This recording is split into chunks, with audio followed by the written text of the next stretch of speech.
Hey, gang, it's April 9th. It's about 4 minutes later than I want to join, so I apologize for keeping everybody waiting. My name's Larry Bailey with Awesome Technologies, Inc. How's your 24.1 going?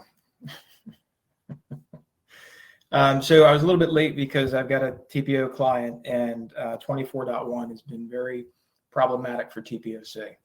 So I'm interested, if you want to throw it in chat, how your 24.1 experience went. I've got some prepared remarks about things that aren't quite working the way that they were hoping to work, or things to be concerned about.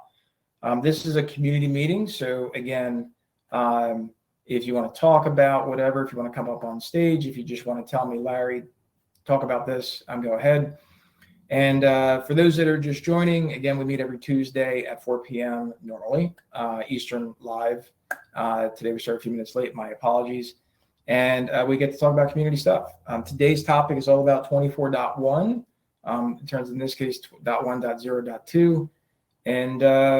And let's talk. So first thing Brian wants to throw out there is archive folder hell. That's your fault, Brian. Because you did all this training and nobody listened to you, right? I know I did. I put out videos, I put out emails, I put out updates, reminders. And Brian, what I did was I went through 4 different environments Sunday night at 10 p.m. Eastern and enabled all the personas because I knew what was going to happen. Knew what was going to happen for sure. And everybody's kind of feeling the same thing. So if you did what I did and what Brian sounds like he did, and you just went through all your personas and checked those 2 bottom check boxes on the pipeline tab in each persona, they had it Friday. They might as well have it now. Like, what's the dealio with that? But that's what I would encourage. Angie asks, Brian says we're turning off archive loans. I don't know what that means. When you say turning off, do you mean you're removing archive folders? I don't know what that means, Brian. Help me understand that better. Angie says, since we don't have 24.1 yet, are you telling me that we should give it to everyone?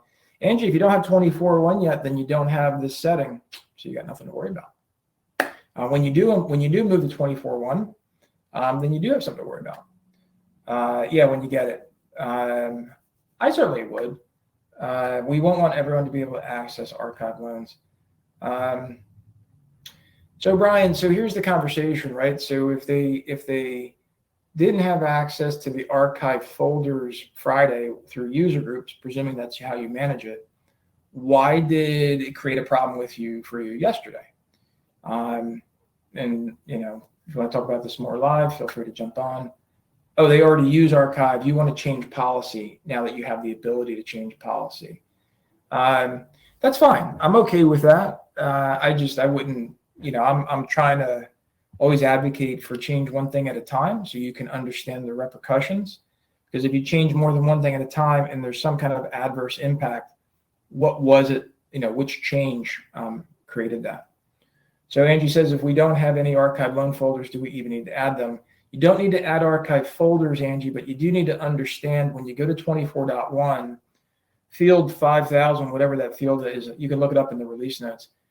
When ICE moves you, if they do for you what they did for everybody, if the loan has not been modified, 5016, thanks everybody, field 5016, make sure you add that to your reporting database. And if you wanted to do a batch update, you can, number one, spot which loans are archived. Otherwise, and then you can uncheck that box. So now they're no longer archived. If you want to unwind what ICE is trying to roll out. Auto archive after 3 years. I don't know if it's an auto thing. We know that from the data update over the weekend that any loan that wasn't modified in the last 3 years was marked as archive, but I'm not sure it's an automatic archive. Are we sure it's automatic? Please verify. I'm not going to check the release notes on the spot here, but keep me honest, as you guys do as a community. Thank you for that. So I'm going to talk about something else. That's how you read it. I thought it would be a one-time thing. Kirsten, I read it as a one-time thing too in the release notes. So there you go. I think they provided a biz rule. They did provide a biz rule, and it's inactive. But as Reed states, there is a business rule in there that will automatically mark Field 5016, just in case you don't know how to write that rule, which was nice. It was considerate. Yeah. Well, Candace, chat, double check that for us and let us know. John says we did have one issue. John, congratulations on only one issue. As a part of the update, some loans had fields locked automatically. Yes. Gold locks happened. It was up in the chat earlier. Who the heck said they had a problem with underwriters or something? Somebody said something about a gold lock. Oh, Chris. Chris said the fields that got gold locked on the URLA lender threw our closers off for sure. Yeah. Yeah, there's friggin' and if you were even like some clients, they actually did persona access to fields rules to hide the lock icons. And so nobody knew what the hell was going on. Yeah, and if you made a rule to unlock, that was great. Yeah, Chris's comment was way up there after everybody started blasting chat. So easy to miss. Maggie, I want to get our meeting reset. I'm really, really sorry. Please forgive me. Our team double booked me and we'll get it reset, I promise. Where am I? Chris is buried. Oh, in the comments, yeah.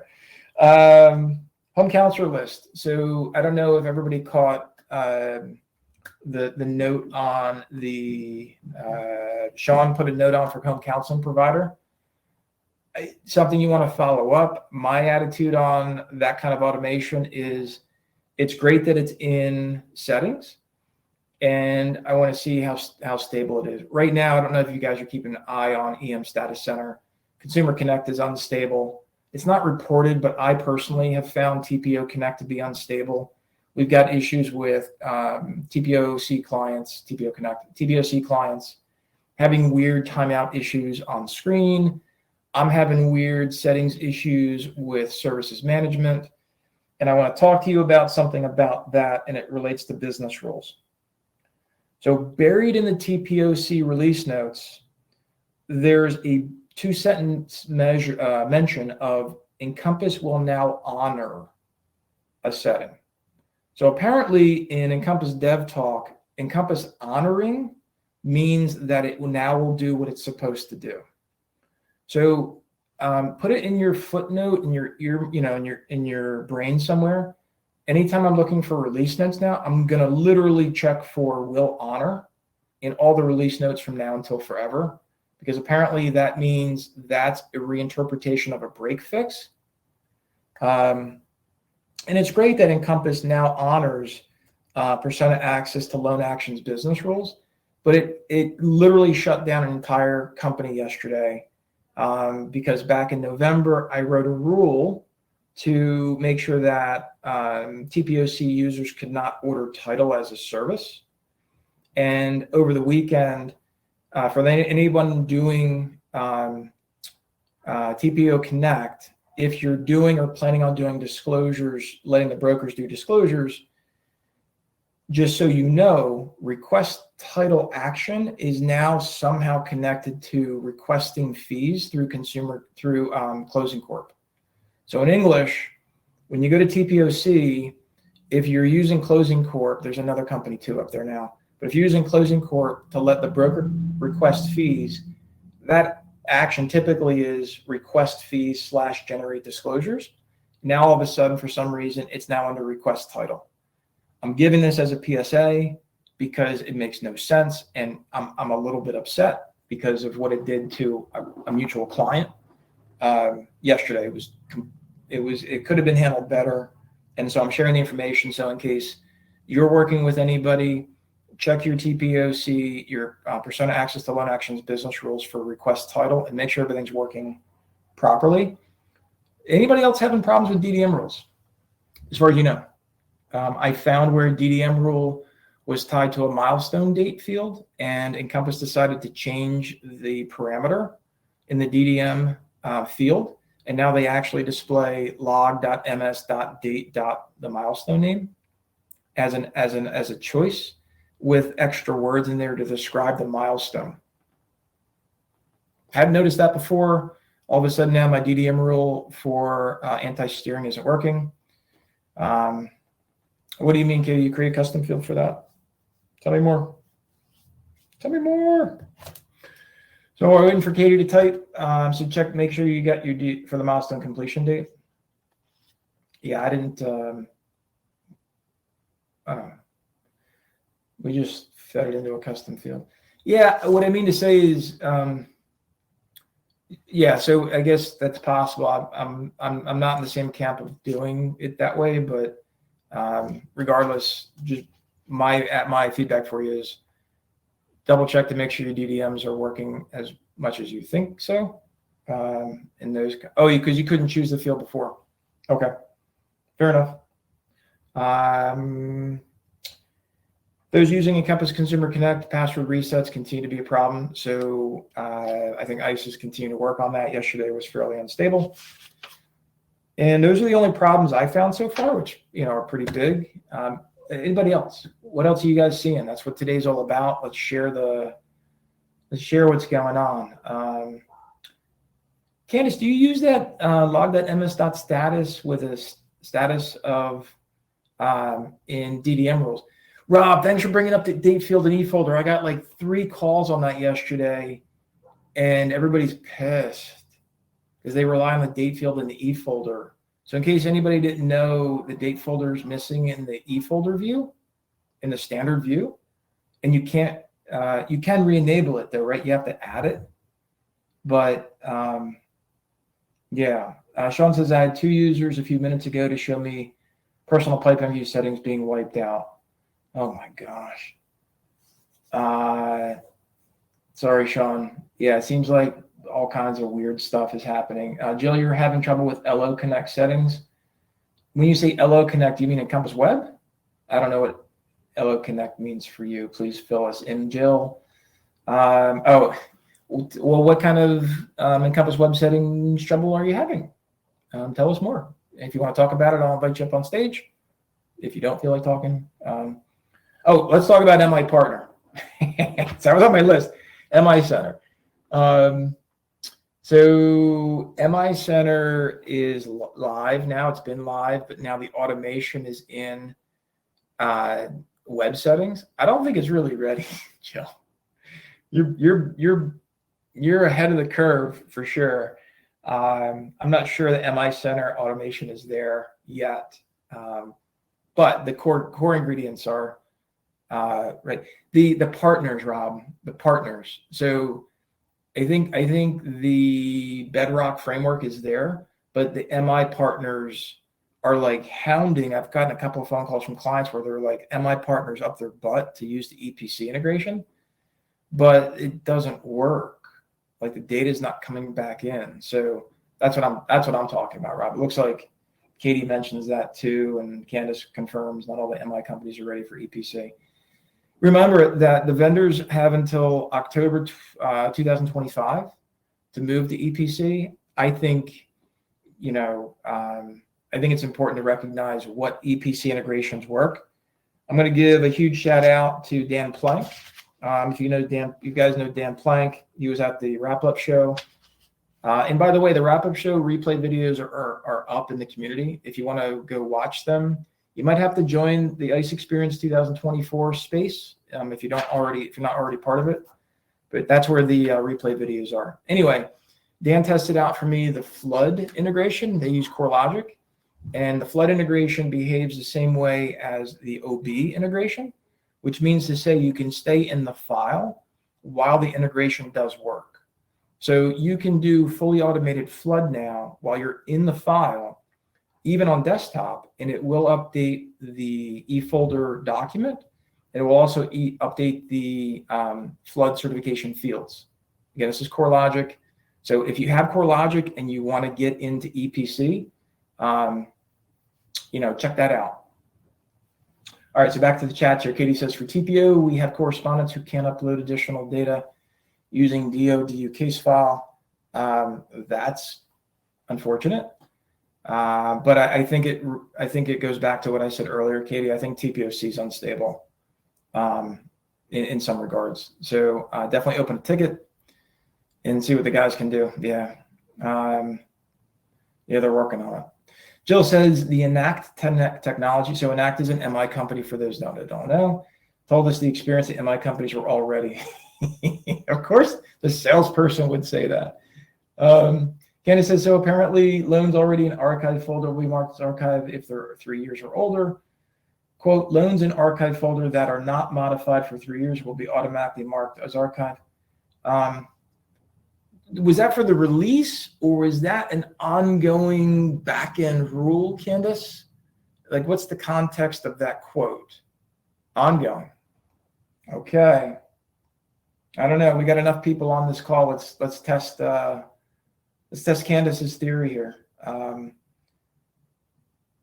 And I guess I would say, if you want to kind of avoid that, do a batch update to your whole pipeline to change the custom field to a number. So it's been modified. I don't know if that's a good idea or not, but maybe that's a way to deal with this archive thing if you want. I will say that the thought on this is solid, right? So the thought is, ICE had clients that had 1 million loans, and 1 million loans hadn't been touched in 3 years. So Jesse, that's first of all, it's a paradigm shift, right? What does archive mean? And for a lot of companies, what I try to equate this to is cold storage.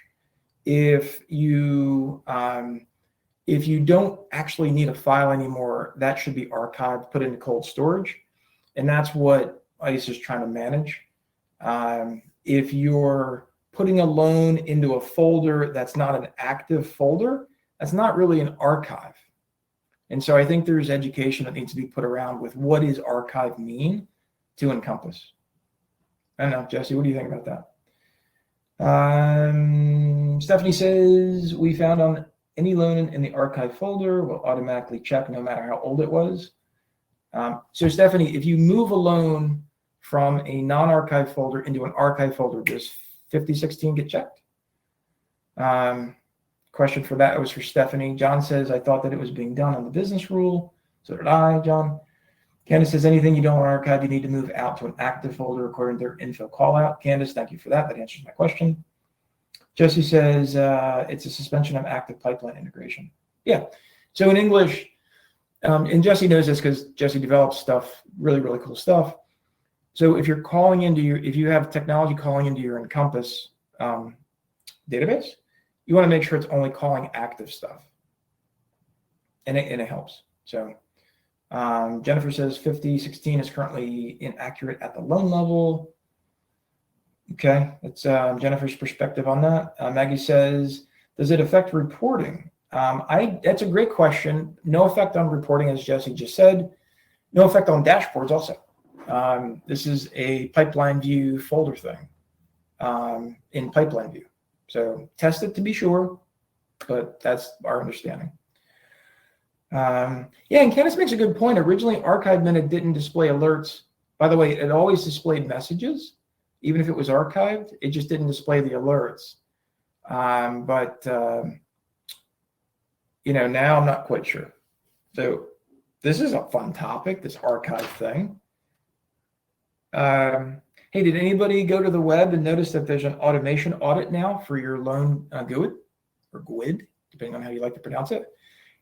Rob's like, yes.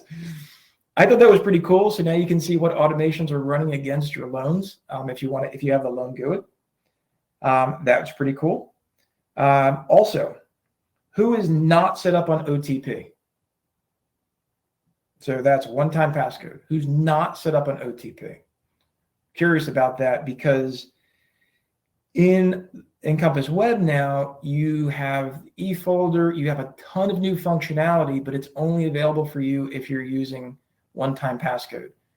I would encourage you to consider using one-time passcode. Please check it out. It is a far better way to manage borrower access, and you don't need to worry about authorization codes. If you've got some plugin somewhere that gives you the automatic 4-digit code of the social or 6, you can get rid of that plugin. Stop paying for it. Maybe that's some incentive for you. Mostly you don't need to have authorization codes. Robert says, yep. And so that's cool. Keep in mind that if you go to OTP, notification templates should be on your short list. So moving away from HTML email templates the notification templates. An advantage notification template is you can segregate which email message goes to borrowers, which email message goes to third parties, which email message goes to non-borrowing owners. So in case you didn't know, I'm going to put a plug out there just because I have to. But I launched a new Mastering Encompass for Web Essentials. If you're interested in that, check it out in the community. It's a cool course, and we go over all these things as they mature. I mentioned Dan Plank, and the last thing I'll mention on here that I've written down. I asked you about OTP. I'm going to ask you about enhanced conditions. Who's going to do enhanced conditions before the end of the year? And I'm going to tell you why. Another reason why you have to do this. So I'll give people a chance. So if you go into web settings, guess where Investor Connect is moving to? Web settings. And if you go into your enhanced conditions and you click on condition types, you'll see a new feature there. And it talks about investor conditions.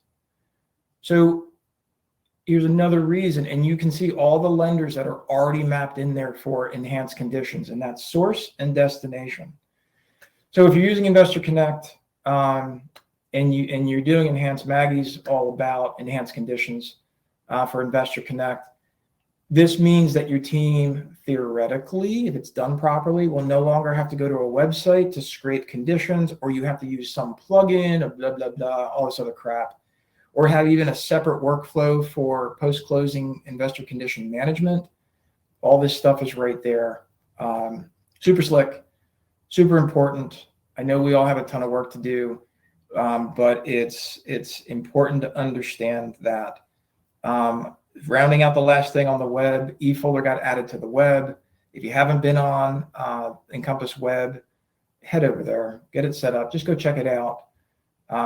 Yeah, Reed, I think this is going to, investors jumping on Investor Connect. There was always the problem. This goes back to TQL days. There was always the problem of the cost of integration. And, Flagstar was the first guinea pig for that. The cost of integration was prohibitive. And then the technology synchronization between Encompass and the other lenders platform was just a mess.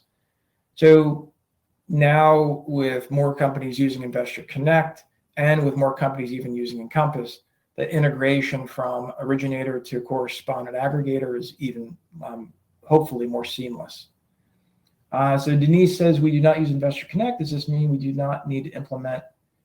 No, actually, Denise, you need to implement. You need to get on Investor Connect if you deliver loans to investors. I would suggest that. But the whole point of enhanced conditions is really beyond just one reason. The biggest thing that I advocate enhanced conditions for is the automation of your loan production. That's the reason. But yeah, as Kirsten says, it is a game changer for shippers as long as the condition management is done properly. Like shipping off documents and data is nice. I'm not going to lie. Like that's good. But you want to fulfill the circle by actually not having to have your teams go to all these different websites to look up loans, to pull down conditions, to do stare and compare, or even worse, not have the investor conditions in your loan file to review and manage. That's actually the worst from a pipeline management perspective. So yeah, that's the goal there. What did I miss? Is there a list of investors who use the conditions? Yeah, it's on there, Sean.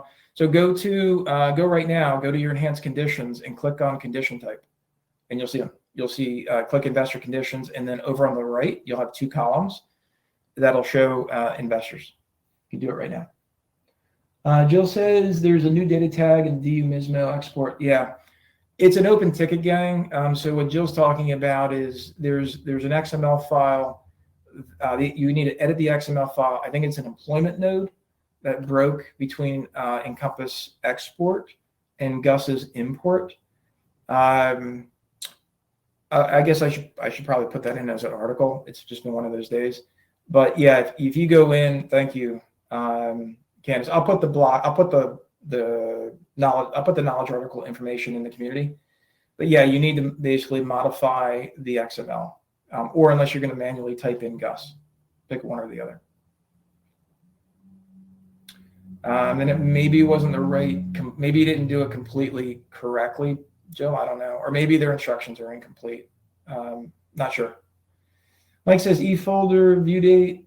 Yeah, it's an issue, Mike. Everybody's mentioned that earlier. E-folder view date is. Wait, e-folder view date is not a resource in user group. No, that's on the view.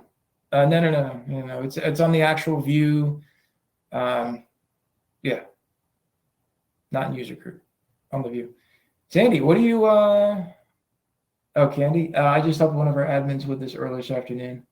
Oh, with the you're talking about with the XML modification, Candace. Nice. People helping people. That was fast. So I know I got late. I'm really sorry. I'll do better next time. You guys are awesome for showing up. We've got the biggest attendance ever.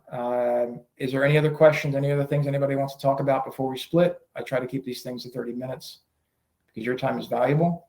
And thank you for helping grow the community. We gave out more Starbucks gift cards this week than ever in a week before. So thanks everybody for growing the community. And tell me what you need me to talk about. Tell me what you need me to focus on, and we'll keep trucking. For those that don't know, Amy Blum's first day on Encompass is today, and she learned some cool stuff at the admin training. So I just thought I'd share that. I don't even know if she's on. Okay, she told you that. Yay, Amy! Anything else? I don't see anything on the chat. You guys are awesome. You're welcome, Denise. And we will, again, we'll keep doing them wherever I am. All right. You guys go get them. Stay in touch with the community. Keep all these threads going. And I'll post the XML thing right now. All right. You guys be well. Get out of here. Go back to work. We'll see ya. Bye-bye.